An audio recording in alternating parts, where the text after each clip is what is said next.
On fire. Before you, I was throwing on the wire, but somehow you're taking me higher, higher. And I want you, and I need you, and I got you, and I'll never be happy without you. And I want you, and I goodbye to the guy I used to be, to the life I used to lead. Because now I see you're the only thing that matters to me. And the man I was before, he don't matter anymore. Because now I see you're the only thing that matters.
If you're a fan of retro video games, we're glad you found us here at Retro Game Treasure.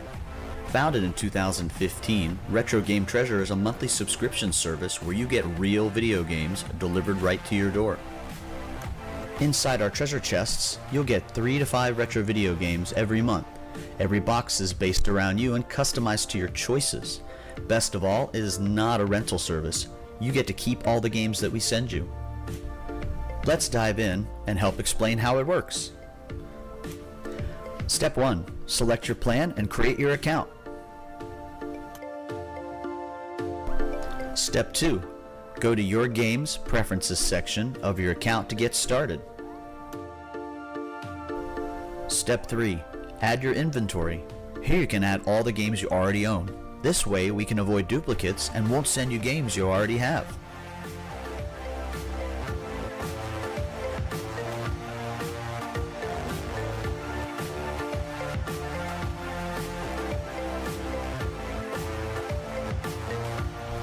Step 4.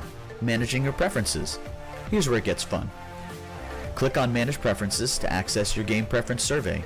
Here you can tell us what level of collector you are, what genres and categories of games you like action, fighting games, racing, and more, your favorite types of themes like anime, fantasy, sci-fi, Pokemon, which consoles you want to receive games for, such as the NES, Game Boy Advance, Sega Genesis, and PlayStation.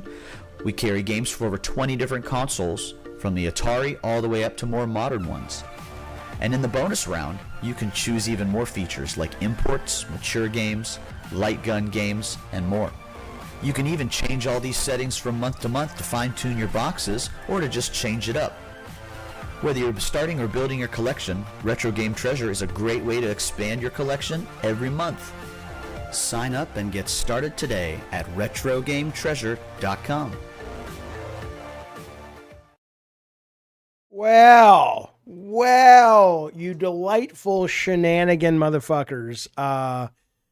It's good to see you. Welcome to Gabbin and Games. I hope you're well. Sorry about the dead link there at the beginning, but you know, there we go. So it's Friday. Welcome to the weekend. Should have used Stan Lee's voice on that Retro Game Treasure ad. Well, yeah, I know you guys saw that they got Stan Lee's voice. The people who handle his estate, whatever that means, the people who probably were accused of elder abuse, and probably rightly so. Basically they gave the rights to his voice, sold the rights to his voice and stuff to that Open 11 or 11, whatever it's called. And, you know, from what I heard, it sounds pretty good. It sounds like Stan Lee. I don't like it because I don't think Stan Lee actually approved it, because when he was an old guy, people were absolutely, taking advantage of him. But if you're a living person and you're cogent, I don't really mind stuff like that if that's what they want. By the way, Rocker Matt, I did want to see that. Jeffy, I didn't see the movie I donated toward on the wheel when I watched the Crip stream earlier.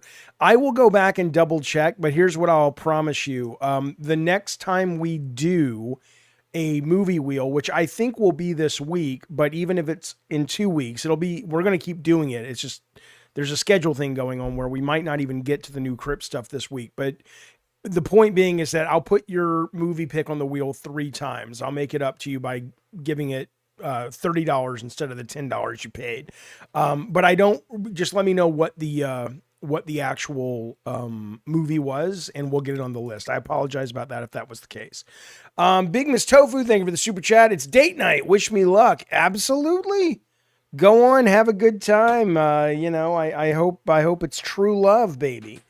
We all need true love in our lives, at least at one point. So this could be it, Big Miss Tofu. This could be the moment where you meet the fella or filletti, whatever you're into, and they knock on your door. Hello, I'm here for a date. I don't, you know.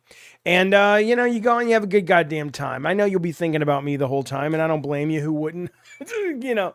But have a great time. Be safe out there. Okay.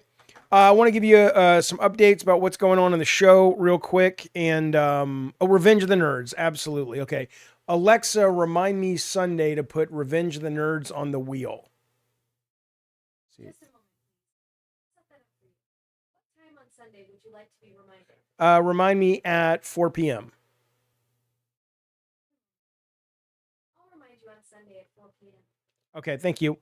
Okay, Gun says, Jaffe, the movie wheels are awful. They need more pizzazz. Well, let me talk to you about this real quick. So I will be doing Lolcow Crypt over on the Lolcow Network starting with Josh. Tech has moved on to Bus, and he's on Gay, and my understanding is Josh is really into all that kind of production value stuff, so he's going to make the wheel that the last I heard is when you pick a movie, it will go out to the internet, get the movie poster, have that pop on the screen, tell you the Rotten Tomatoes score and everything. So yeah, we're going to get more pizzazz on the show. I don't know yet if we are going to be going live with a new Crypt next week or not. And that is because now, and we probably will, but I probably won't be there for a couple of the days, but I wrote to Keemstar and Josh and I'm like, hey, I don't know how we're going to handle this because next week is all the Summer Games Fest stuff. And so, obviously, you know, I'm not sure how that's going to go down, but anyway, the point is, we got to figure that out and we will. But I do want to tell you that for tonight, hang on you guys. I'm so sorry. I didn't have the chat, put in the right location. Yes, we do need to finish Twisted Metal Rocker Matt, but again, please, this doesn't just go for Rocker Matt, it's everyone.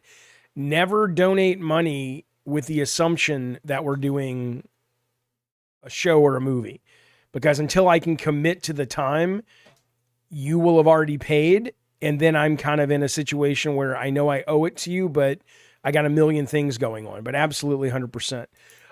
Okay. But let me give you guys an update. Starting tonight at 7:00, we are doing live call-ins, on this channel. It is me. It is Bunny. Instead of getting high tonight, though, we're going to be getting drunk tonight because I think I handle my liquor in the mornings better than my dope. At least that was Bunny's idea. So I will be drinking Fireball tonight. I don't know what she will be drinking. And we will be taking phone calls. And it'll be great. It'll be great. So hopefully you'll join us this evening, me, Bunny, and I think Tech's even going to be there drinking. It'll be kind of a Madhouse reunion. So I hope to see you live there. You know what I did yesterday? At this time yesterday, I was at the Back Rooms, or I guess the actual title of the movie is Back Rooms. But I saw this yesterday, and I saw it with my son, and he really liked it. I liked it. You know, I love the first two acts. The last act kind of got a little soft. The critics have it at 90. The audience has it at 74. It only costs like under 10 million. It's already made, or over the weekend, it's predicted to make 60 to 80 million, which is great. It is great to see. The one thing I'll say about this and Obsession and Iron Lung, which by the way, if you're curious about Markiplier's Iron Lung, that is out today. You can buy it for $10. I don't know what the rental price is as well. But what's really neat about all the success these guys are having is that for the longest time, because movies have gotten so expensive, Hollywood has been, you know, terrified of greenlighting anything that is not super familiar, right? But the problem is they've been doing that for so long that Gen Z and Gen Alpha or whatever, they don't really have their own IPs, their own intellectual properties, right? And so it's cool to see something like Backrooms, which they said 74% of the people in the movie were under 18. And we went to the movie yesterday and there were a bunch of teenagers there. And you don't see that as much because, you know, but this is their story. This is a movie they came up with. There's a lot of interesting psychological analysis about why something like Backrooms is hitting with that generation so hard, which is really fascinating. But if you're curious about it, it's a good movie. I haven't seen Obsession yet. I really want to see Obsession. I have a feeling I'm going to like that more. People who have seen it say it's just excellent. Backrooms, though, is definitely a good movie. There's no doubt. And the first two acts kind of felt like you're watching a really talented director emerging from the cocoon. There were absolutely some interesting, really good, smart, like it, in some ways it reminded me a little bit of Spielberg's Close Encounters in the first hour of the movie. It's just at the end of it, it's almost an impossible task, I think, right? Because when you're doing something like this, the whole nature of the back rooms is it's surreal. And the minute you try to even begin to explain it, you know, on one hand, as a movie, a linear narrative, 3-act structure movie, you want a sense of conclusion and you want a sense of explanation. But the very nature of the back rooms is it doesn't make any sense, and it's surreal and it's strange. And so it doesn't quite stick the landing, in my opinion. But that said, though, if you're into this concept, it's good. It's worth your time. But whether you see it in the theater or not, who the fuck knows? But I saw that yesterday. Like I said, it's doing really, really well. Backrooms, 76 to 80 million. Some people are thinking it's going to go above that, but we'll see. I don't know if you saw this. We're going to get to games, I promise, but I do want to play this real quick. McDonald's put this out today because why not? Everybody's got to get in on the act. This is... Darth Nugget says it's crazy how all the comedy people are coming out and making banger horror flicks. Well, this guy wasn't a comedy guy, was he? I know one of those Whitest Kids You Know guys made a horror film, correct? I'm not sure which one it was. The director says Rocker Matt of the Backrooms is like 20. The director of Obsession is 26, and he comes from a comedy sketch. Oh, okay, there you go. Young Blood in horror. Yeah, I mean, it's great. It's absolutely great. It's because, look, as much as the movies that have been out for the last 20 years from Hollywood have been made for people like me. You know, He-Man's coming out. I'm sure they hope kids will see it, but I came up with He-Man. My kids don't know who the fuck He-Man is, whatever. It's cool to see filmmakers and audiences that are actually having stuff for them. I like that. I like hearing about that. But here's what McDonald's put out today as the Backrooms begins to build its momentum. Here we go.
The food, of course, has to still look great, no matter if this is a horror riff or not. The food still looks delicious.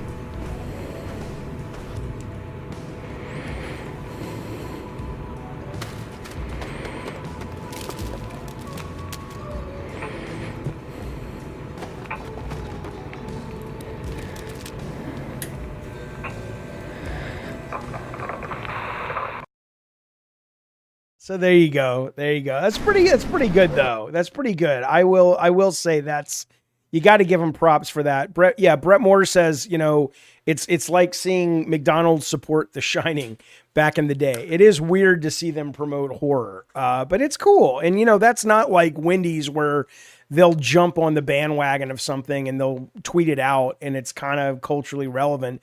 They clearly spent a lot of time to make that shit. It's interesting. Nugget says they need to make old school McDonald's again, play place and everything. Give me some damn golden arches.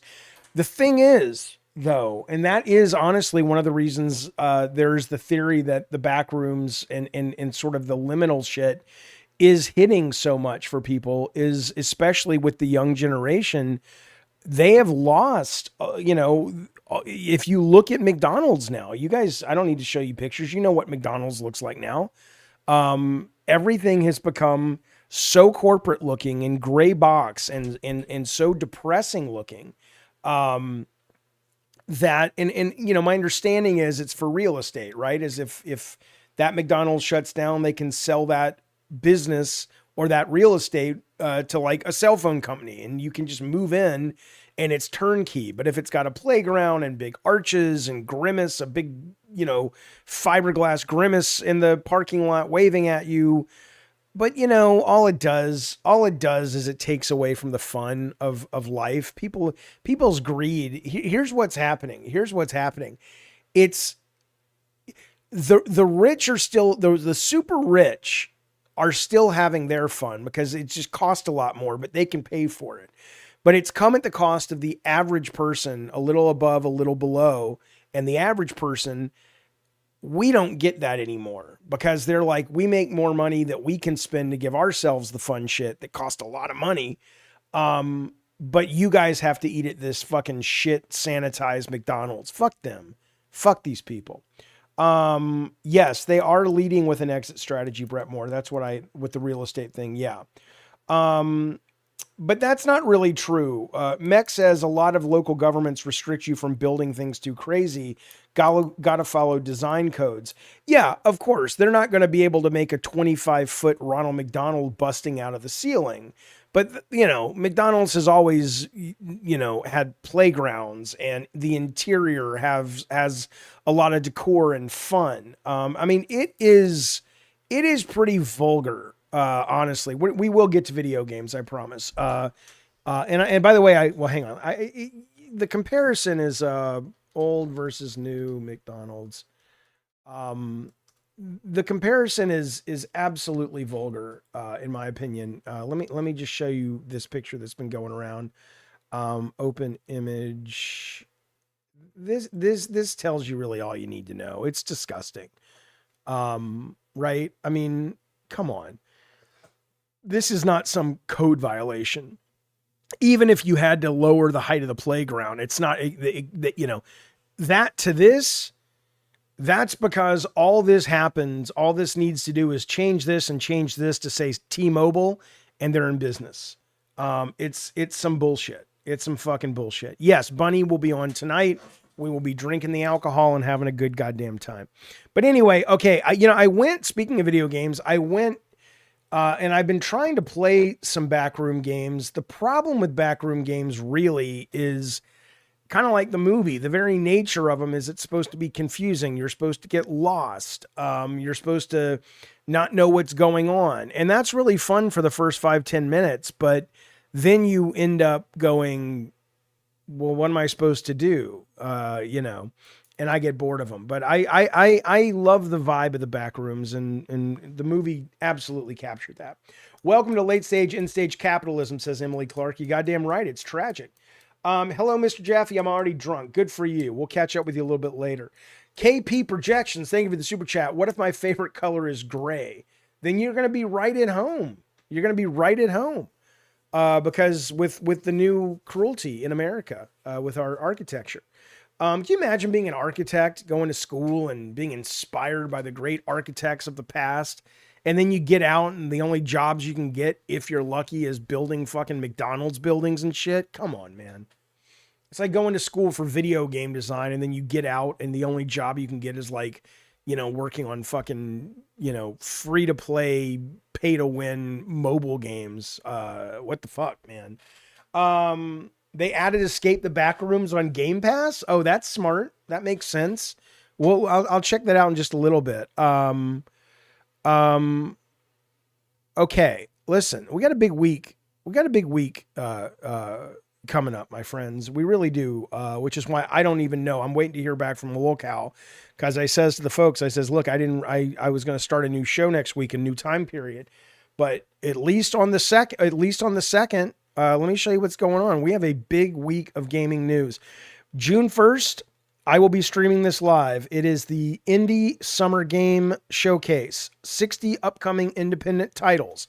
That will be streamed live. State of Play absolutely will be streamed live. They're going to be showing a relatively deep dive into Wolverine.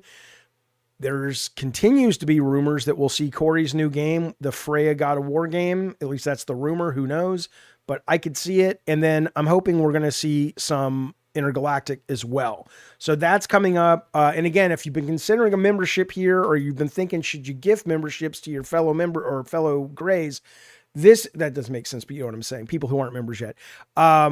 That is the time to do it is soon, because all of these live streams will be, everybody can watch them, but it's going to be members only discussion, members only chat. So if you want to be in on the conversation and debate and discuss, it's not a problem, pal, but you need to be a member. So hopefully we'll see you soon. New McDonald's looks way better, says Ashoka Tana. You go to hell. You burn in hell. You go to hell and you burn in hell. But I love you. Thank you for the super chat, but burn in hell. Free-to-play games are slop, says KP. Nothing original like Blinks. Yeah, understood. Are you bald in that spot for wearing a kippah, which is the yarmulke, the Jewish thing?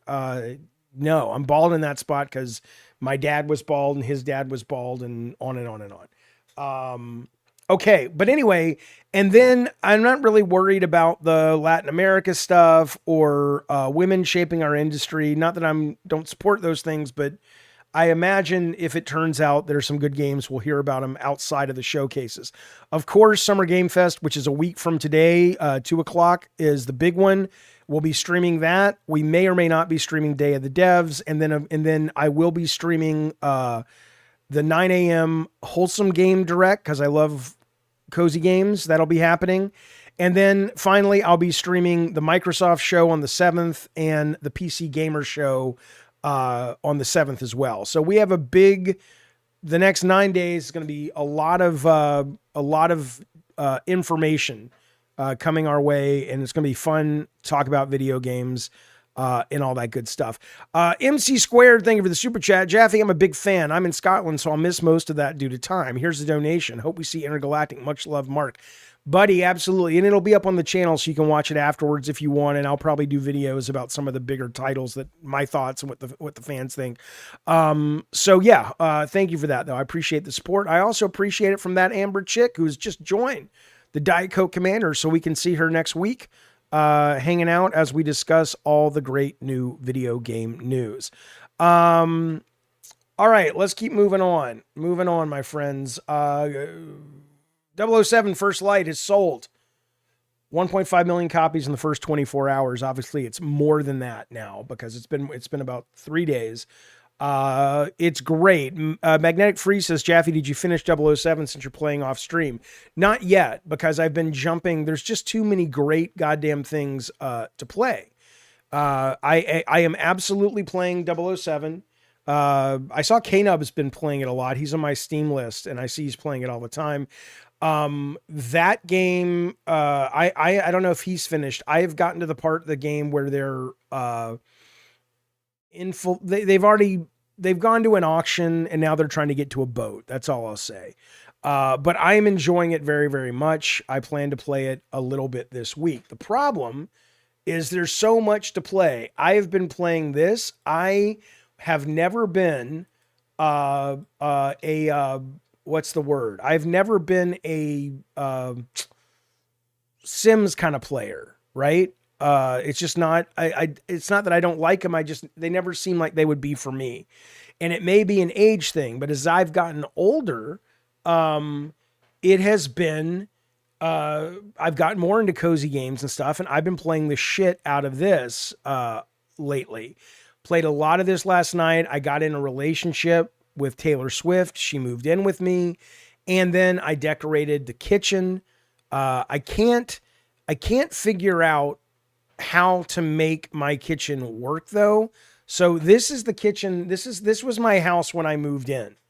So I'm going to bring up, I'm not going to play the game on stream, but I am going to show it to you real quick to show you my house, because I'm very proud of it. This is what I'm telling you. This thing's got its hooks in me. I'm very proud of my kitchen design. Oh, here it comes. Is this it? No, hang on. 1 second. Let me move OBS over here so I can see what the fuck's happening. Okay, that goes there. That goes. Okay, let me continue. So I think it's an age thing, but I've really gotten into like decorating the fucking house and going to work and meeting the people. It's a very strange experience that I'm having, and I'm kind of grateful for it. I'm having a really good time with it. But here we go. I just want to show you. You saw what my kitchen looked like before, and now I'm going to show you my new kitchen because I'm very, very happy with it. But it doesn't quite work yet. Machine XP Bubsy 4D. I don't know. I don't know if I really want to play Bubsy. I played the demo. I didn't care for it all that much. But I'll show you my home I share with Taylor. Here we go. And like I said, I'm not going to play this on the stream. I just want to show you. So if you look at, this is the kitchen when I got the place, right here. But now this is the kitchen now. Oh, can you see it? I don't know if you guys can see it. Hang on. Let me change it. This is what the kitchen looks like now. Here we go. Boom. Are you able to see the goddamn thing? There we go. Look at that, right? Right? Look at the whole apartment is so much nicer. Just this room, though. I'm telling you, I'm obsessed with this fucking thing. I literally spent money. I had to go back and do work for a day in order to get money to buy books and shit for the thing. And, I'm loving this so much. But the problem is, and there's Taylor. She moved in with me.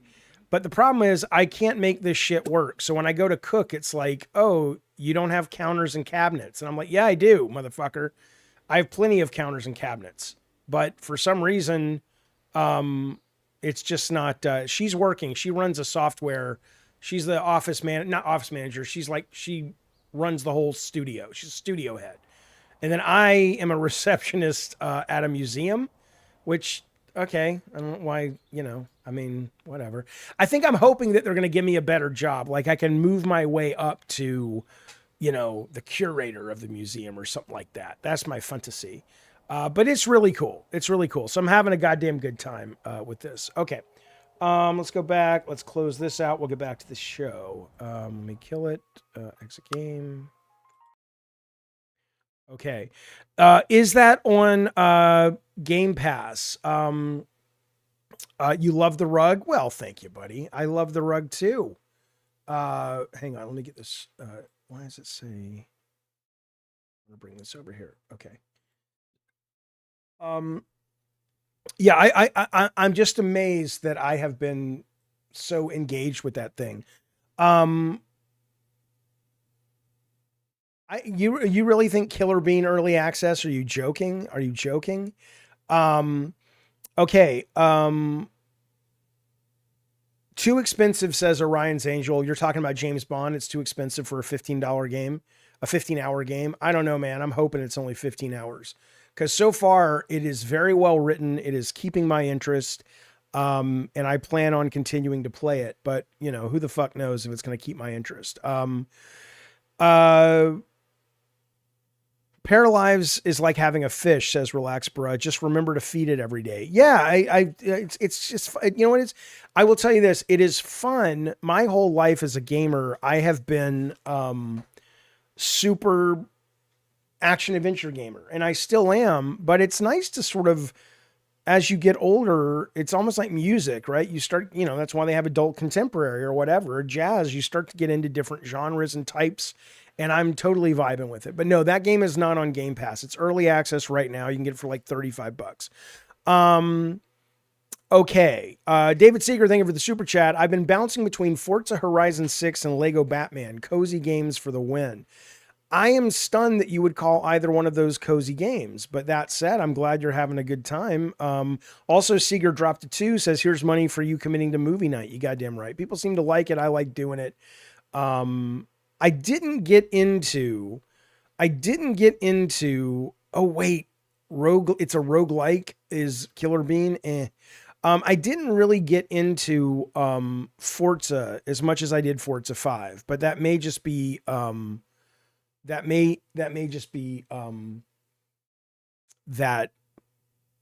busy with other things. I don't fucking know. Maybe I should try it again. I hear it's great. Talking about Paralives, hunger need ignored means you are sick, therefore not hungry. You need to sleep. Is that true? Because I don't know if I understand that. Because here, I'll show you. So this is I was playing this a couple days ago. I'm not sick though, and I don't need sleep according to this. The only need ignored is food. So it is early access, and there are absolutely bugs in there. And so my guess is that's kind of one of them. That sometimes it takes a while for your actual needs to fill up, even though you have actually met them. But I don't know. But so far I'm loving it. Okay. Moving on, my dear friends. Moving on. Oh, that's why. Let's talk about this piece of beauty right here. Mina the Hollower. Now, I played this when it was in demo, and I liked it. I had a couple of issues with it, and I don't know if they've addressed some of the issues I had, not because I had them, but because maybe a lot of people had them. But overall, I thought it was really, really good. And then they took an extra year to work on it, and that seems to have paid off, because this game, which I haven't purchased yet, I want to finish James Bond, and this will be the next thing I play. Hopefully I'll finish James Bond over the weekend. But this game, the only Zeldas I love are the 2D Zeldas. I appreciate the 3D Zeldas, but from Ocarina of Time all the way up to Tears of the Kingdom, or whatever the new one is, Breath of the Wild, I always get them mixed up. I've never liked the 3D ones. I've adored the 2D ones. And apparently people say that this is kind of like what Zelda would be if they kept innovating in that space. Although I would argue, if you played what was it, Echoes of Wisdom, or the one where you actually play as Princess Zelda, that was pretty fucking innovative. But anyway, this is getting great reviews. It is currently the #1 reviewed game of 2026 on Metacritic. It has become a conversation piece that people are having for Game of the Year. When is the last time we've seen a 2D game win Game of the Year? That's pretty impressive. But it's not much. $20. It's from the guys that did. It's from the guys that did Shovel Knight, Yacht Club. Here's what Polygon says. We praise the game for its gameplay and smartly designed secrets. Its pixelated world is so densely packed with delightful discoveries that you can't trek more than a few screens without getting rewarded for your curiosity. Yacht Club's adventure game transcends homage status by getting at the very heart of what makes games so pleasurable, connecting 40 years of design, mechanics, and story in the process. Think about that. I am excited. And again, right now, it is, it's sitting at #1 game reviewed this year. It just came out. Maybe it'll drop, but you've got Mina, then Forza. Now, it's funny, Tamagotchi Life is not up here, but Pokemon Pocopia, then Resident Evil Requiem, Eugenics, Saros, First Light, Resident Evil, then some stuff I've never heard of. The next big game is Neo, and I guess you could argue is Mixtape Big, but there's some really fucking good. There's some really fucking good games out in 2026. And again, if you're on the internet and you hear these fucking jokers out there telling you the game industry sucks, everything's woke, everything's fucking crap, assuming you want to engage with these morons at all, send them to this page. I mean, this is a great year for video games. It is a absolute great year for video games. Arathizzle says, I'm in the hobby pretty hard and never heard of this. And it is getting Game of the Year talk. Seems like a Steam thing. No, it's not a Steam thing. I mean, I don't know why you haven't heard of this. Have you heard of Shovel Knight? It's definitely an indie thing. But if you go to, let's see, IGN, MINA, the Hollower, they gave it a 10 out of 10. If you go to GameSpot, they gave it a 9 out of 10, I think. A 9 out of 10. So this is not some little fringe weird game. This is a big deal. And $20. $20. Seeger, thank you for the super chat, buddy. He says Horizon is great because you can hop in, do a race, buy a car, hop out. Batman is just funny, not challenging, but still engaging, not serious, but fun. Okay, cool. Well, I will definitely go back to the Horizon. I don't know if I'm going to play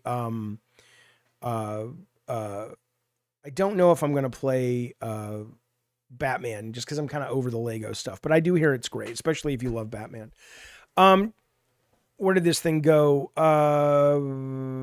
Jaffe, says KP, what do you think of gimmick genres like extraction shooters and roguelikes?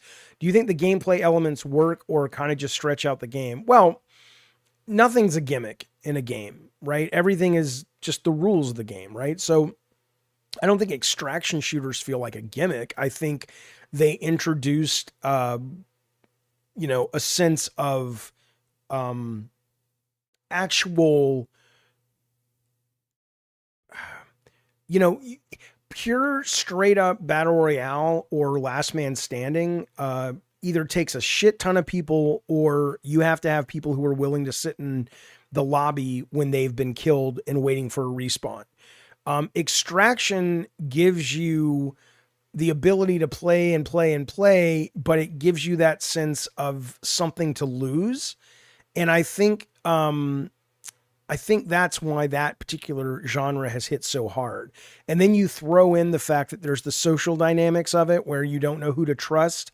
So I wouldn't call Extraction a gimmick. I wouldn't even call Rogue a gimmick. I just think that the problem with Rogue games is they're easier to make from a budget standpoint for indie devs, which is why you see so many of them. But I am absolutely tired of the vast majority of them. I just don't have the patience for them anymore. But I wouldn't call that a gimmick. I felt the same way about 2D side scrollers when, Mario and Earthworm Jim and Sonic were ruling the roost, but everybody had to have a little jump and bump character, Arrow the Acrobat and Bubsy. And it's like, Jesus fucking Christ, man, do something different. But yeah, so that's what I would say to that question. Okay. Link's Awakening was really good. Emily said, yeah, you goddamn right. You goddamn right it was. Who's writing me? Who says this? Hang on a second. Oh, yeah, it's voting time. Everybody's trying to get me to vote for him. Already voted. They don't know. Okay, moving right along. This weekend, there's a lot to play this weekend. This is one of those weekends that if you don't have a lot to do,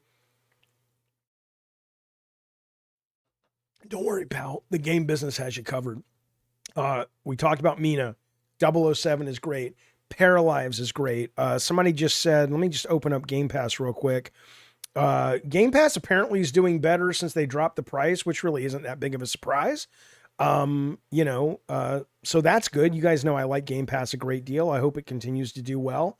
But I'm going to tell you, if you have Game Pass, let me just recommend a couple things for you. But you're right. Escape the Backrooms. That was smart. Okay. Echo Generation, we're going to talk about in just a minute. That just dropped on Game Pass. And what a terrible time to put that game out, because if it's as good as the first one and it looks as good, they're going to get their lunch handed to them. Obviously Forza, some people are digging Luna, Subnautica 2. Call of the Elder Gods is great. I am loving the shit out of Call of the Elder Gods. So there's a lot to play this weekend, but one of the things you could play if you don't want to spend any money, NBA The Run, which I hope is like NBA Street. It's 3v3 basketball. You don't need codes or anything. They have an open beta starting this Sunday, and it looks pretty fucking good. I came up with NBA Jam, love NBA Jam.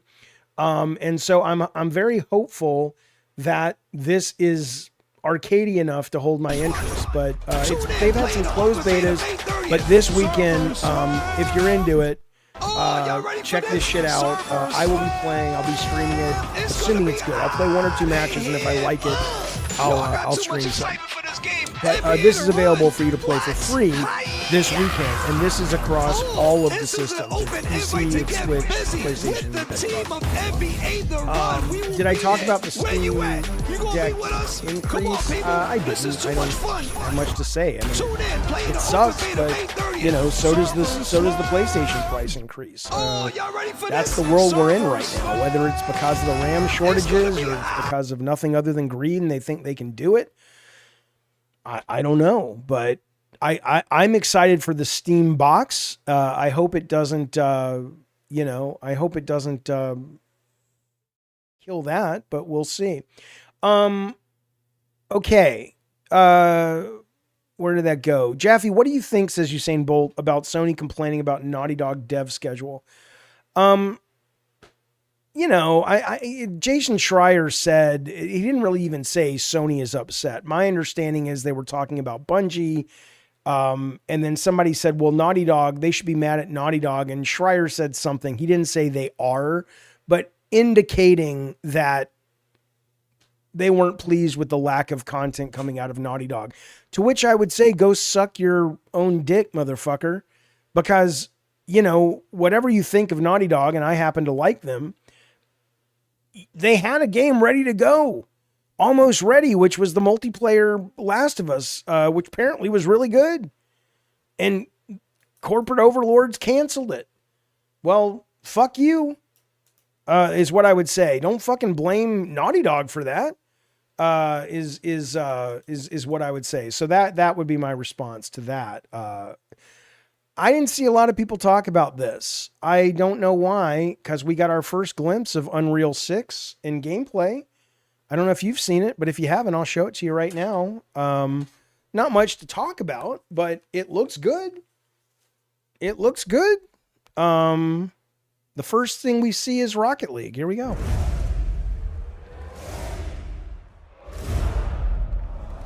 This is real time.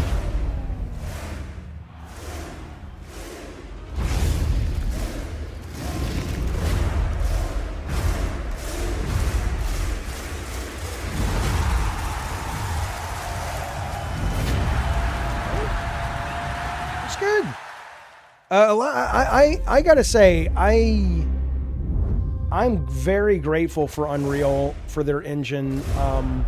I think they have done so much good along with Unity. I mean, you guys, obviously you have to have worked in the industry, and you have to have worked in the industry when I did, but back then,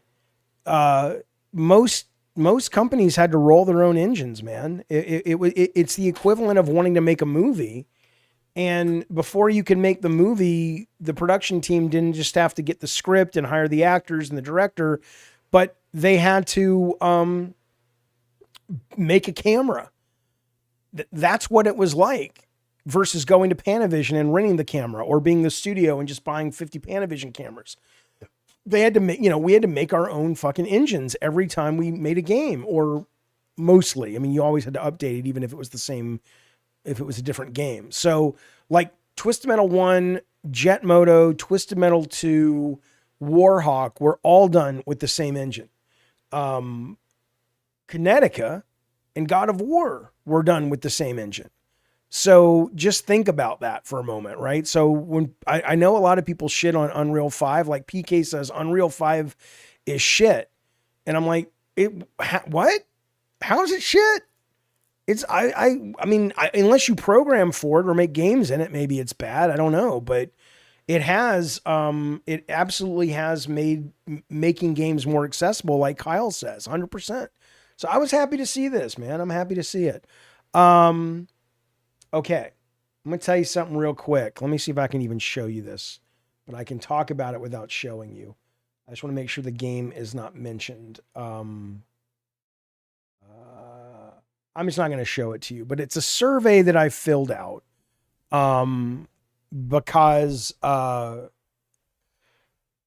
because I played a closed beta that I can't talk about and show you footage of over the weekend. But let me just say this about it. And I wrote them a pretty lengthy, in their forms you fill out, a pretty lengthy explanation. So there was a game, and it wasn't this game, that PlayStation's putting out, the Marvel fighting game, right? And I have to imagine that it was so early that the tutorial was all placeholder. I'm sure that was the case, right? Because that tutorial for that game was literally white screen with text. Here's how you punch. Now do a punch. Go to the battle. Do a punch. Here's how you do a kick. And it went on for 50, 60, 70 minutes. It was insane. So I didn't even get past it. Well, there's another game that they were testing this weekend, and I could not get past the tutorial. It looked great. It controlled great. I wanted to play it. Gun, I believe, was the one, I think, who got me a code for it. And I appreciate that, Gun. And I was excited, and I downloaded it, and I jumped into this fucking thing. And I'm like, it's like, let's go through how the combat works. Let's go through advanced combat.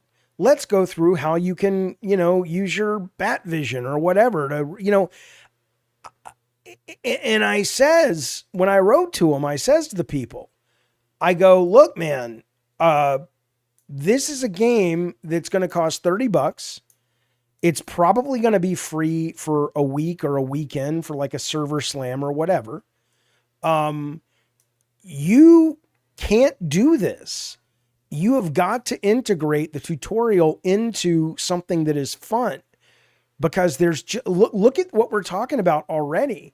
Look at the games just this weekend: 007, Paralives, Mina the Hollower, Forza 6, Call of the Elder Gods, on and on and on. You're going to put out a free, like this basketball game I'm playing this weekend, this the basketball beta from the NBA thing that everybody can play. If I go in and they're like, first, let's walk you through, 30 minutes of how to play the game, go fuck yourself with a big cheese grater, is what I would say. I don't understand. It's like they think they're designing their games in a vacuum and there aren't 1,000 other things for the users to do. And I'm just like, fellas, if the game that I played last weekend, that I will not say what it is, keeps that like it is, they deserve to fail. Even though what I played great. And it looked amazing. It was very pretty to look at.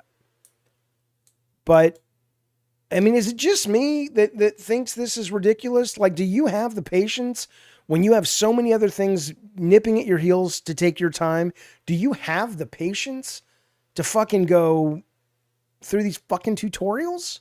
Maybe it's my ADD. I don't know, but it drives me fucking batshit and I fucking hate it. Okay.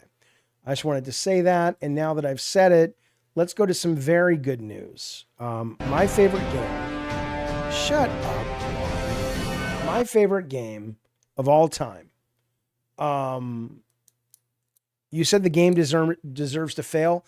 No. What I said was, if the game continues with that kind of tutorial and onboarding, it deserves to fail.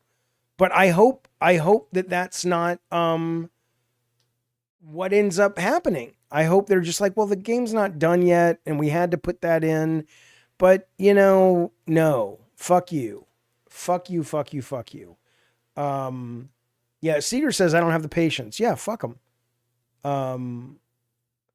Starting a new game with a long tutorial is a big turnoff. Yeah, Amex, especially when it's fucking free. Let's get to some good news, though, my friends. Let's get to some good fucking news. My favorite game of all time remains Elden Ring. And one of my favorite film directors, Alex Garland, is the guy who's directing the Elden Ring movie. And there's new footage, and I have not seen this out there from a lot of people. But there's some more footage. Alexa, stop. There's some more footage of them shooting the movie, and this is so cool because I have to assume where this is it looks a lot like the section of the film or the game where there's the giant tarantulas and shit. And you're up on the castle walls shooting the bad guys and everything. I'm super in. I can't wait for this movie. I love that we get to see some of this footage. Those look like the guards. That looks like the castle. That is fucking cool, man. That is fucking cool. Relax, bruh, going back to the tutorial, says, but that's what fighting games are. It's like chess. You need to know the rules and practice. It's not about the story. It's about honing your skills. I get it. But all I can tell you is if you are making a product for, like, if I went and took a golf lesson, right? A professional golf lesson or from a pro golfer to whatever. And I kind of liked it, but not really. And it was clear that if I wanted to really enjoy it, I would have to commit to training and learning and blah, blah, blah, right? That's fine because you know what you're getting into. But if you're talking about, I'm buying this colorful Marvel fighting game, and you're not making it accessible for, you don't have to be good at it, but it's an entertainment product. And it's like, I bought this to have fun and it's like, well, yes, but you need to train first. Go fuck yourself. And certainly, at least the fighting game thing has a little bit of give because there's enough knowledge about that genre that people know what you're saying, relax, bruh. But the game I played over the weekend was not a fighting game. It was a co-op PvE game. And no, just go fuck yourself. I don't care how clever you think your mechanics are.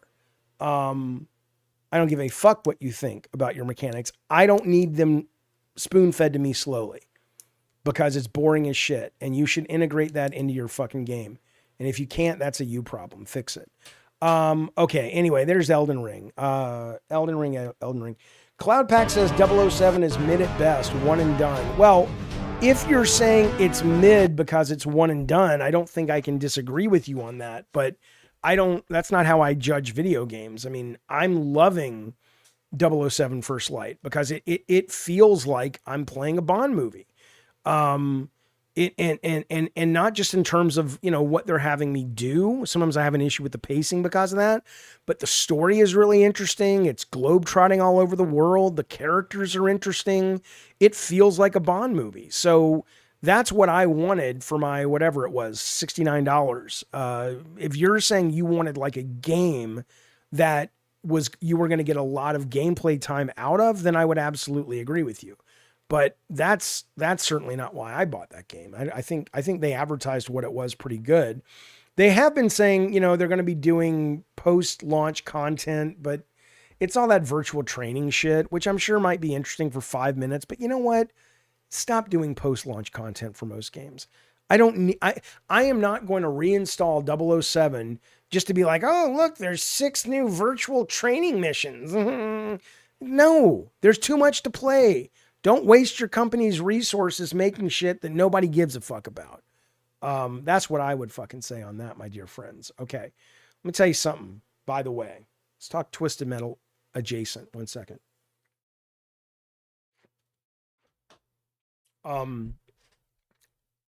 So, you know what? Leave me alone. These fucking voter people. I already voted. I'm not going to vote based on your phone call. I did my research, you fucking moron.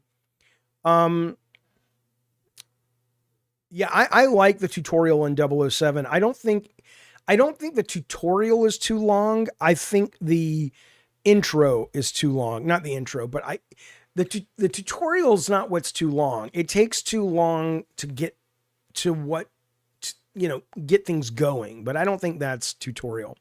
Captain Loudpack, I will, but my God, man, I'm doing a show right now. It would be like standing on stage and someone's like, hey, have you checked your email? I'm like, I will, but I'm doing. What about the 007 First Light game feels like Bond? The 4 hours of sneaking around a mansion, turning lights on and off. Well, that's not what I did. For example, driving, getting in a costume or a disguise, driving a fancy car to a fancy place where there's a fancy party with lots of fancy people. Then going into the mansion where the party's happening and seeing all the rich and elite people and listening in on their conversations. And I didn't just turn lights on and off. I was zapping people, making them sick. I was knocking people out. I was going down into the basement, and getting into like 5-on-1 melee battles. It felt very Bond to me. But yeah, I guess if you can solve it simply by turning lights on and off, perhaps I can understand why you don't enjoy it. I haven't played the World of Tanks Heat, but I see blah that is on Game Pass and I might look at it. You'll probably, though, Jaffe says, PK, play Resident Evil 9 DLC. Well, I would play Bond DLC if they were saying it's going to be a new narrative issue. If they're like, oh, we're coming out with a new 5-hour campaign where Bond is, whatever. It's the first, how all the Bond movies open in the middle of a previous mission.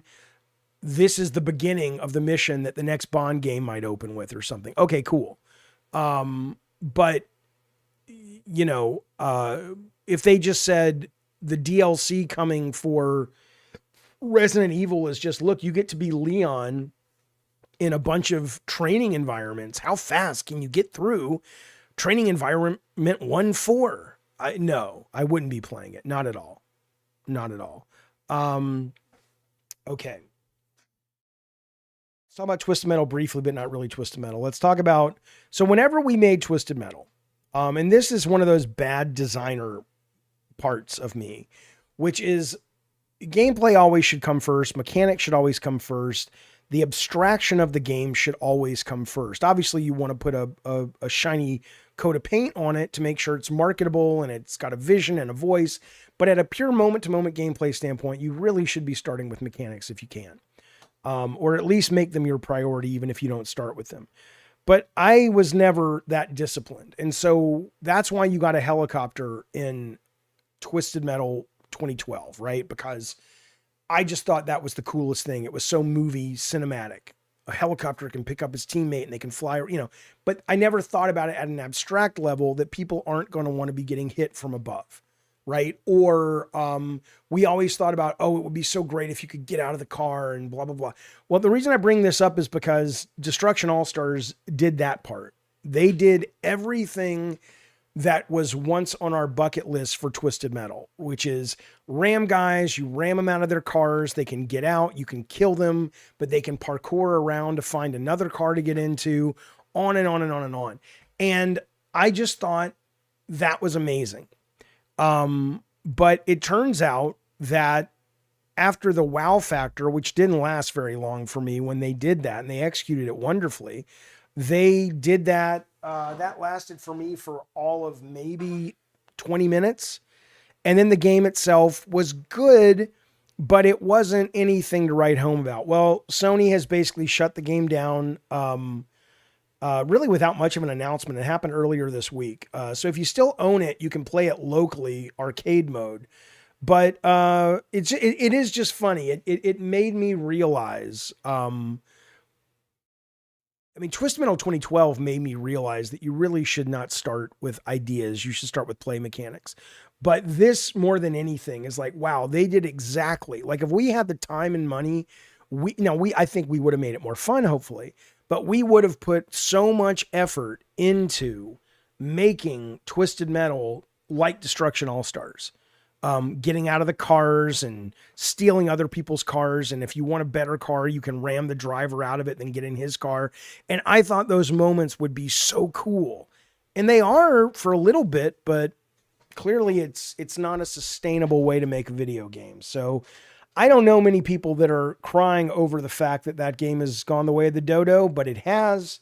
And there you go. Now listen to this, my dear friends. They've announced... No, they did not have weapons on the cars. I wish they would have. They probably were like, no, and I understand. They were probably like, no, that's not what we're going for. It's Destruction Derby. Okay, but it would have been a lot better, especially when it launched because the ramming code wasn't very accurate. Okay. They announced that Call of Duty won't be on Game Pass coming up. I'm a big Call of Duty fan. I did walk away from the new Call of Duty very quickly. I just could not get into it. I didn't like it. I didn't like the way it played. And I hated the campaign. But I will say this. There's a new one coming in October. Early access gets you access to the beta. And it also gives you access. It's starting to look like the campaign. I haven't watched the trailer. I wanted to watch it with you guys. This is the new trailer for the new Call of Duty. Let's watch it. It's 2.5 minutes. If it gets boring, let me know. I'll turn it off. Da Vinci, that's not true. Call of Duty is not garbage. I don't understand that. What is garbage about it? It's fun. It's exciting. It's fun. It's an over the top Fast and the Furious video game. What is garbage about it?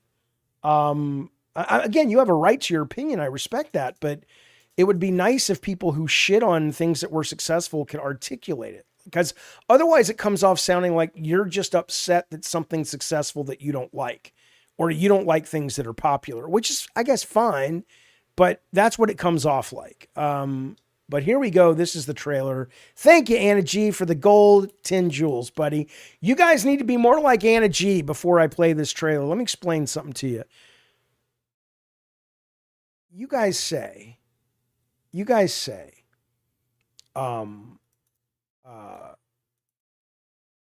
okay, Da Vinci says Battlefield 6 is great and it's like a beta. COD is garbage because it's not what it was. Okay. Well, I liked the first Battlefield beta. I didn't like the second one, so I didn't buy it.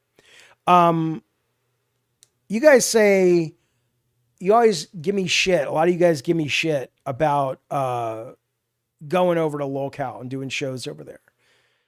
And I always say, yeah, but those guys spend money like water. So here's what I'm going to tell you. This is the time of the show where I remind you that this year, 2026, my goal is to finally be profitable. Now, it's not your goal. You owe me nothing. The fact that you're here makes me happy. But my goal, my personal goal, is to make profitability for the first time since I've been streaming full time, because I've been subsidizing all this shit myself.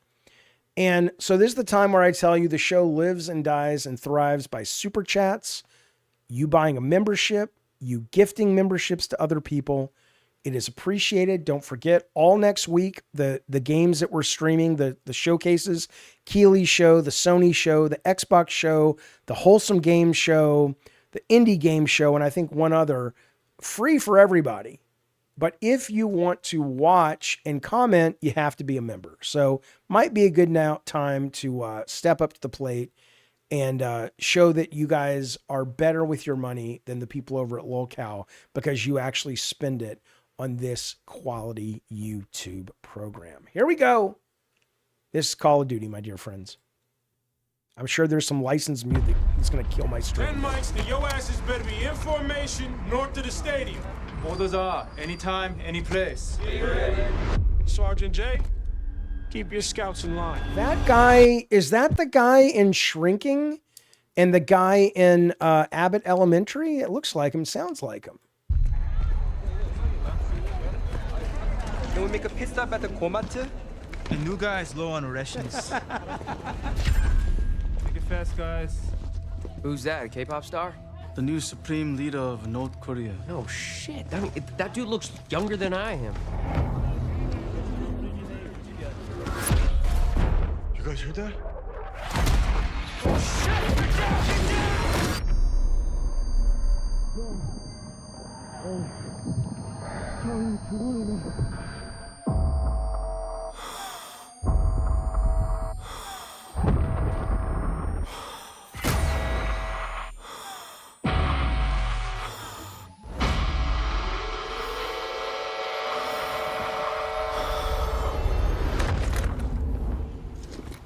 작전 개시 여신 종료.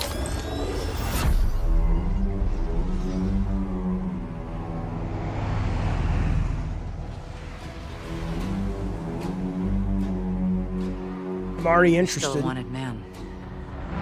Yeah, I know. How can you not like this? This looks cool, you guys. What did you do? What I had to. What'd you do? We make our own rules of engagement now. You are moving a weapon of war. The kind we deny exists. Well, you do what you need to. Because you know I will. 재반자를 찾아내라. 이 마을을 불태워서라도.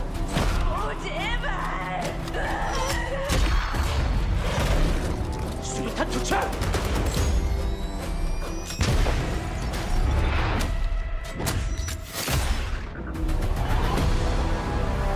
Let's go, let's go, let's go! We are not ready. We could all die tonight. We don't even get a choice.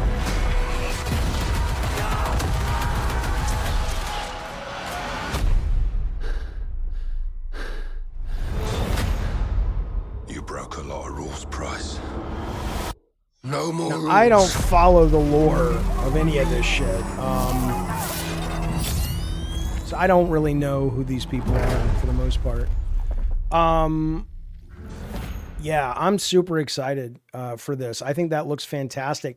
I worked on a game that was we didn't get very far on it, but it was set in it was basically, it was called Heartland, and it was going to be about America invaded by North Korea. And at first people were kind of like going, well, that's impossible. They could never invade America. And I was like, probably not, but it's a game.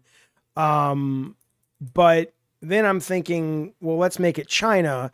And they said, well, we probably don't want to make it China because, you know, we do business with them. So, but I mean, there were other problems with the game, which was the biggest lesson of my career, which is do not work with a developer that doesn't share your vision, because the team just didn't want to make the kind of game I wanted to make. I was talking about all this emotional shit, and I wanted to be inspired by Private Ryan, and they were like, let's put pickups and make it arcadey. I'm like, okay, this isn't going to work. So it never came out. Okay. Anna G, thank you so much. My good friend and great moderator, Anna the G, the Muppet. Thank you so much for dropping 5 gifted members. That means, my dear friends who just got memberships, you can chat with us when we watch all the Summer Game Fest next week. I love it.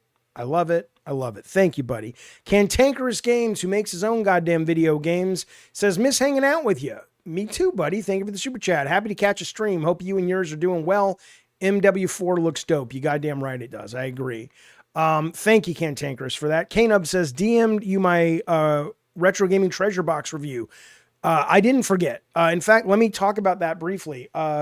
So these boxes right back here are the boxes I get monthly from our sponsor, Retro Game Treasure. I'm not doing an ad right now. I just want to tell you what's coming up this week. And they send you 3 to 5 retro games every month, going all the way back to the Atari 2600, the Intellivision, based on kind of what you tell them you're into. And Knub signed up, and you can sign up as well. There's a link below. There's a link in the chat. Enter Jaffe 10 when you're checking out. You'll get 10% off your first box. But he sent me a video. I will be playing that Sunday or Monday, because what I will be doing is I'm playing 2 games they sent me this month. NASCAR Rumble and Sky Odyssey. These are 2 games I adored back in the day. I have not played them since, in decades.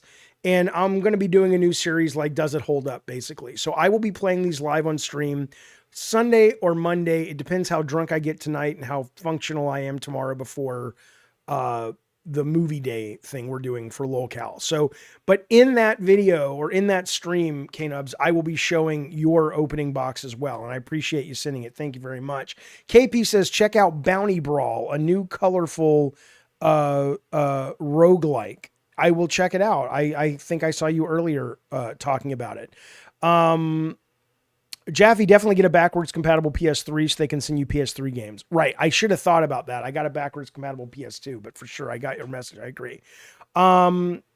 What country's the bad guy in the new Call of Duty? It looks like it's going to be North Korea. I guess you're playing the troops that are in South Korea and shit goes south. I mean, haha, whatever. Sunday or Monday is when I'll be doing it. Okay, look at this. Look at this. Another game I loved from back in the day was SSX and SSX Tricky. And they have tried to make spiritual successors for a long time. Never quite cracked the nut. I don't know why. How hard could it be? But here's another one that's attempting it. Hyper Yuki Snowboard Syndicate. And apparently the press that's gotten their hands on it say it's really fucking good and addictive. Check it out.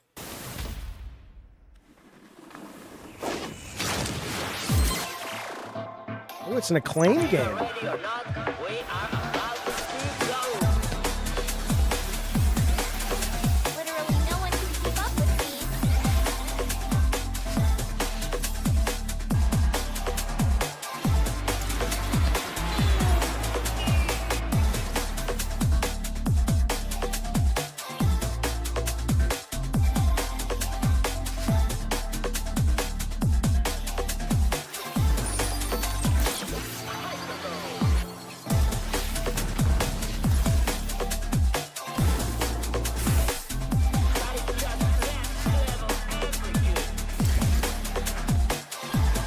This pretty much looks like fucking SSX, man. And I like that they're tracks. Because what was the SSX that went open world? Not open world, but like, I like that the tracks were wide.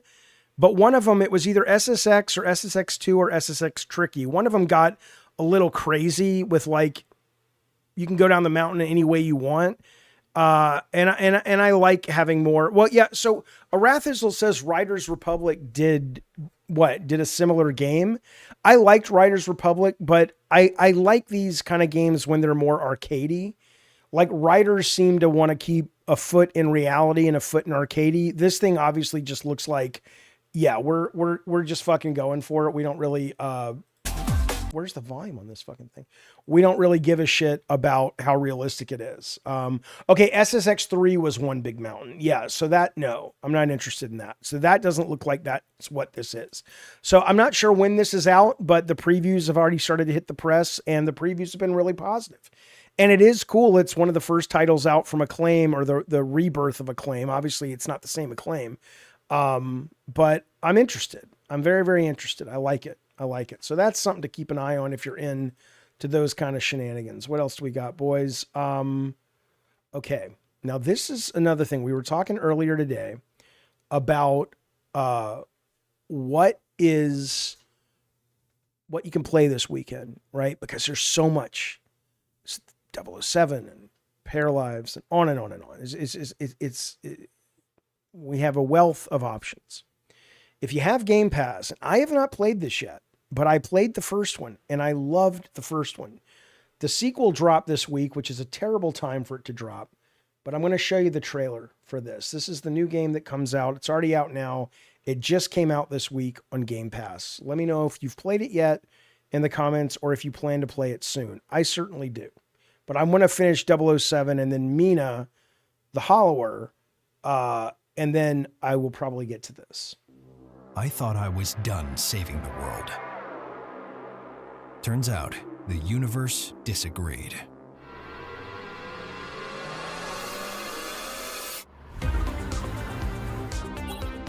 Good news? I'm not alone. Got a little guy along for the ride.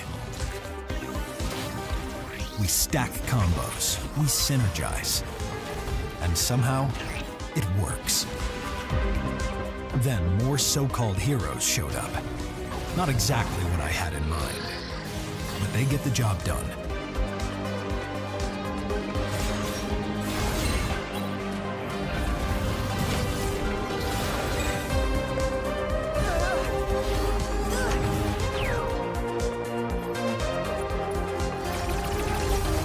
So, when reality is fracturing, and the universe is ending, I say, We ended first. I mean, come on, man. Come on, man. Don't know what the reviews are on this. Let's check. I bet there's probably no reviews yet. But I fucking loved this. The first one, Echo Generation 2.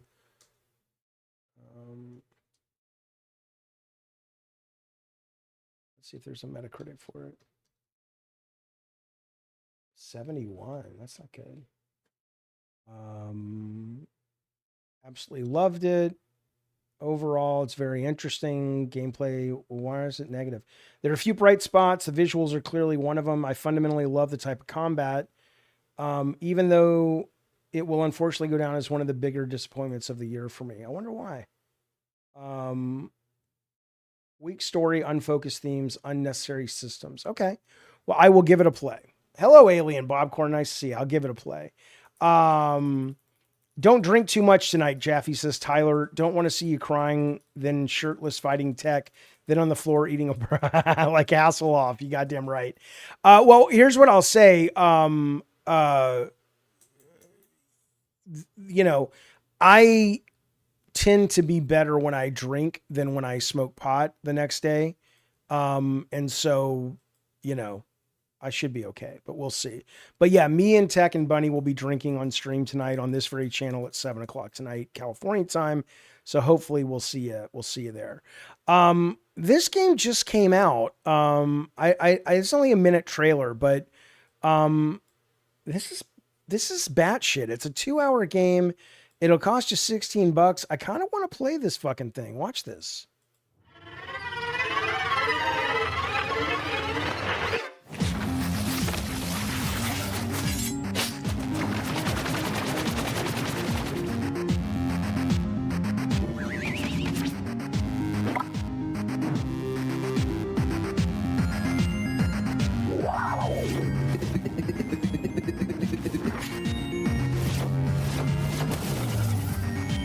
The game about the RPG developers or gamers that... What is the greatest RPG of all time?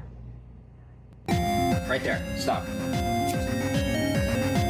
We saw there were no CircleSoft lawyers around, and we thought, what if we just did it? There's a reason we called it the greatest RPG of all time.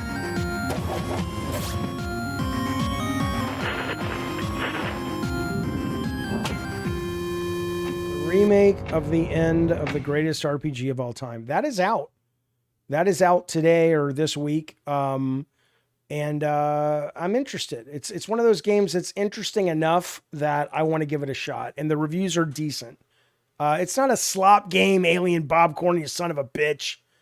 What are you talking about? But that's out, so you know. Okay. This is out too. Nintendo put out a game on cell phone. I don't know if you guys have played this. This is a game where, hang on, where you take your pictures and you turn them into mini games. And it's a Nintendo game. I have no idea. I was going to download it before the stream. I didn't get a chance to. But if you've played it, let me know. I imagine it gets pretty boring pretty fast, but then again, Nintendo's pretty good at their mini games. This is called, hang on, what is it?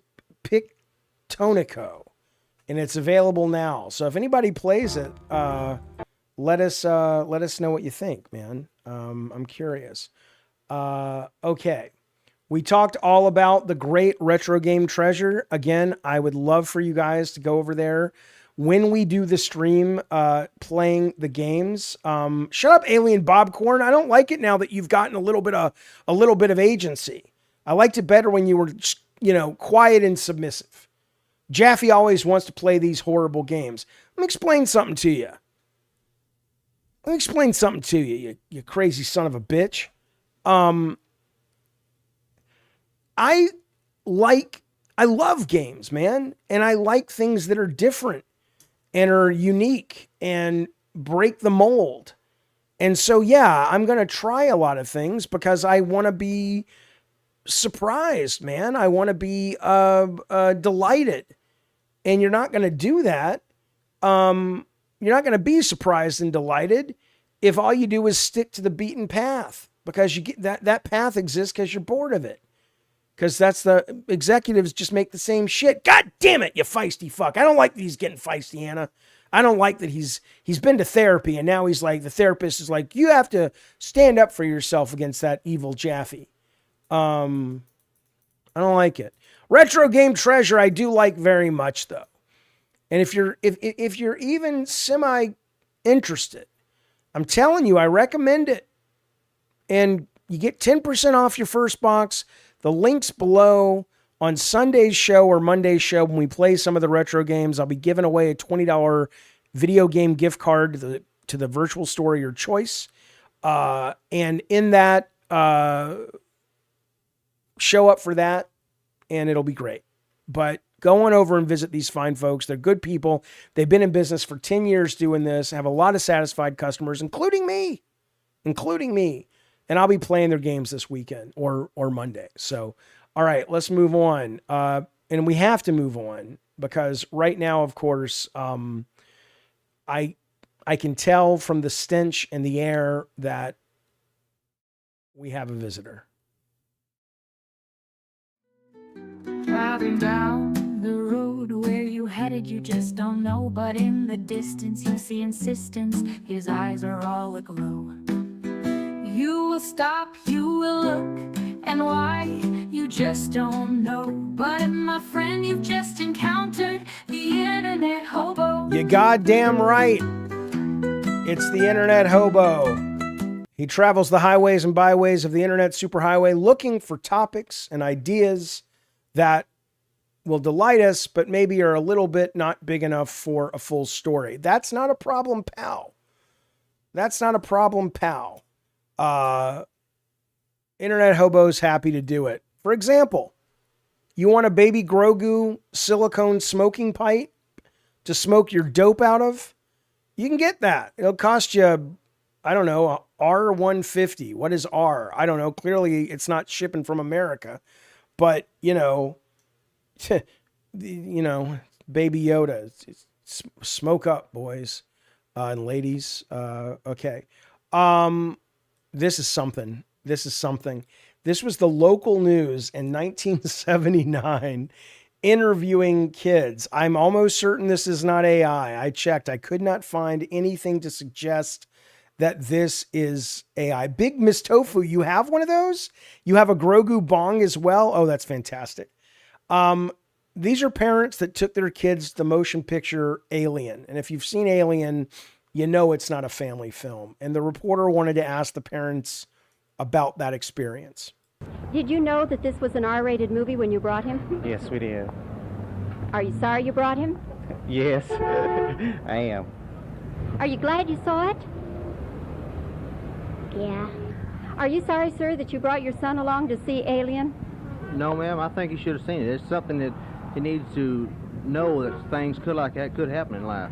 That could be a true story based on, science. We never know what's going on the outside of the world. Did the movie scare you at all?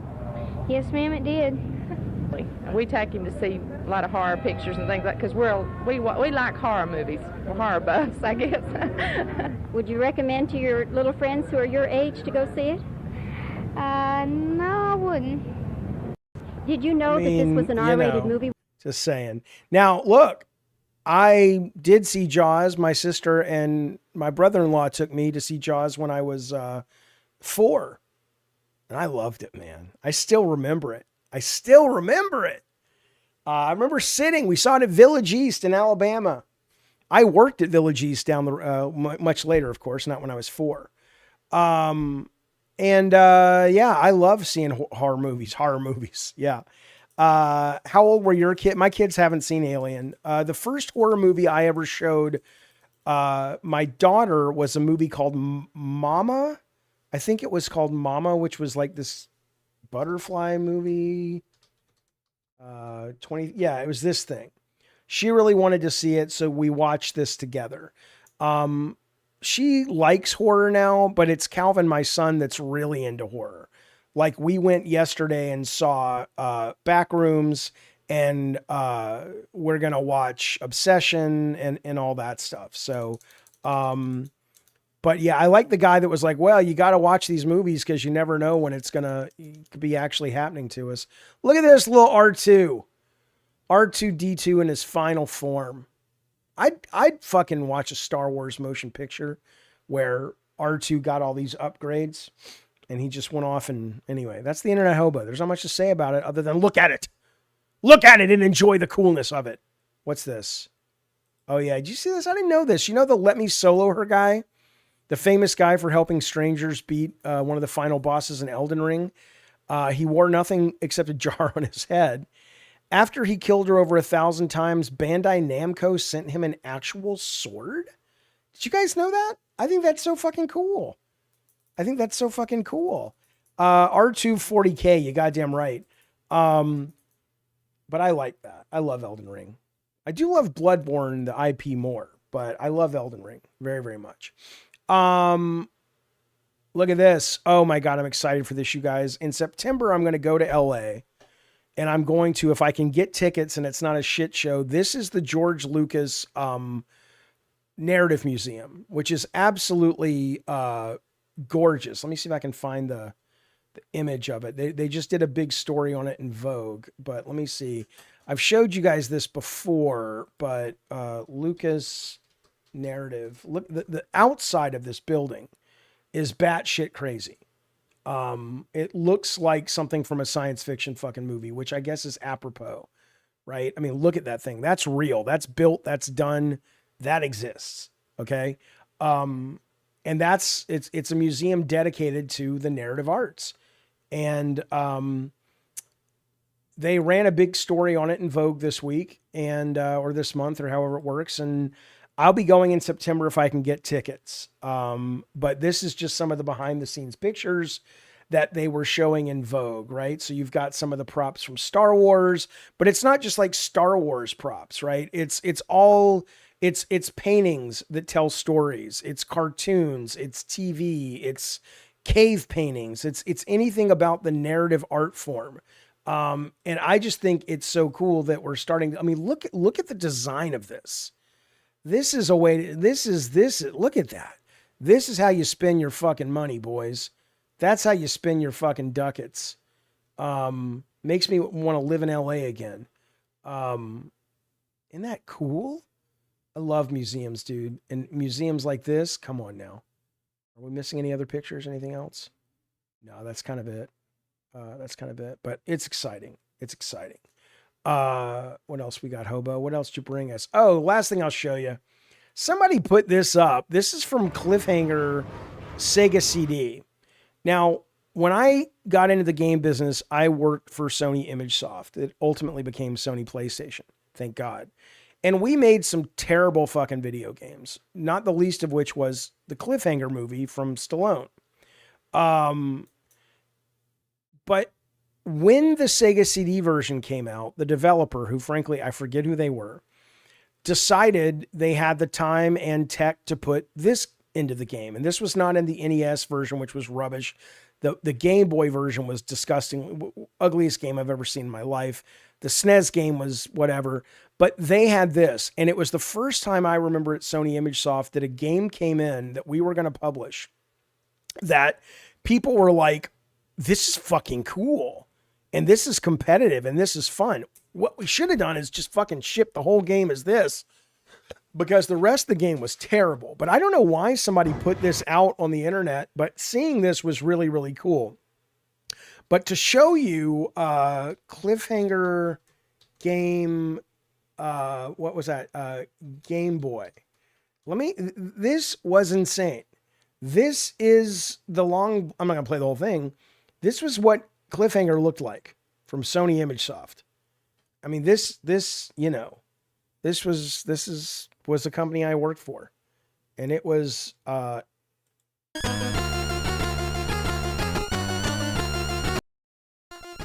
mean, what? It's so bad. It makes no sense, this game. It didn't make sense to play. It was a disaster to fucking play. Horrible. Just horrible. Well, I was a tester on these games. I was a tester on Hook, Skyblazer, Three Ninjas Kickback, Last Action Hero, a couple of different SKUs of that. And thank God I very quickly got promoted out of test. But yeah, he looks just like a suburban dad. It's crazy. It's fucking crazy, man. But anyway, so there you go. All right, listen, folks, it is now 5:40 here in beautiful San Diego. In a little more than an hour, 7 o'clock, I will be back with myself, Bunny Button, and I think Tech Protect. We will be... oh, you haven't played the Hook game? Oh, I might stream the Hook game then sometime. The Hook game is... Oh, and the soundtrack, Hook, SNES, gameplay. Oh, my God. It's really good. It's really, really good. And the other thing I'll say about it is it... I want to say the guys that made Skyblazer and Spawn that Capcom ended up publishing made this as well. We started the Spawn game at Sony Santa Monica, Sony ImageSoft. And then for some reason, Capcom came in and said, we'll publish it. I don't know why. I don't know what the deal was. But they were a really good developer. They made some really good games, and Hook was one of them. This was the very first game I tested when I started at Sony. I remember that was my first day at Sony. And, oh, you can't see it. I'm sorry. Here you go. Yeah, it was my first day at Sony, and it took me forever to finish this game, but it was great. Fucking great. Anyway, okay. But there is a Hook game. I recommend it. You can play it on emulation or get yourself a SNES. Might be a good way to go and decide, hey, retro gaming treasures. I'm interested in getting this great game Spawn. You know, head on over there. 10% off if you type Jaffe 10. When you're walking out the door for your first box, 10% off your first box. Details are all below, as it says right there. Tonight at 7 o'clock California, there's Rufio. Tonight at 7 o'clock California time, it's me, it's Bunny, it's probably Tech with a little bit of a Madhouse reunion. We will be getting drunk and or high. It will be fun. We will be taking your calls. There are no topics other than whatever the fuck comes up. So it's much more of an off the rails stream. That is happening in about an hour. So hopefully I will see you there. There will be a link in the Discord as well as a link on the, what's that thing called? On the Twitter. Oh, and maybe Big Mistake if she's around. I know she's got a date, but, you know, hopefully we'll see some of you guys over there. In the meantime, thank you guys very, very much for all the support, for the company, for the great conversation today about video games. I will be back all through the week. Like I said, tonight, I'm back tomorrow over on Lolcow on the Discord. We're doing 2 movies. We're doing Robin Williams' Flubber and then Itchy the Killer. I'll be doing probably Sunday or Monday. I'll be doing Retro Game Treasure. Do these games hold up? I'll be doing that. And then we're back with normal shows and all the game shows next week. Don't forget, next week is a huge week. And you want to become a member because that will allow you to jump in and discuss all the news. Otherwise, you can watch the show, but you can't comment. We've got the Indie Game Fest coming up on the 1st of June. We've got State of Play coming up on the 2nd. The rumor is the new God of War games being revealed. We've got Keeley's big show on the 5th, Summer Game Fest. We've got the Wholesome Game Show on the 6th. And we wrap it up on the 7th with not just the PC gaming show, but the Xbox game showcase that includes a deep dive into the new Gears of War. It's going to be a big week, a fun week, and we'd love to have you be part of it with us. But regardless, have a great weekend. Be safe out there. People are fucking nuts. And Anna G, thank you for keeping us on the straight and narrow and modding this motley crew of fuck sticks. I appreciate it. And that's all I got. You guys be well, be safe, and I'll see you soon. That's not what you need to see. That's not, what is that? There you go, baby. There you go.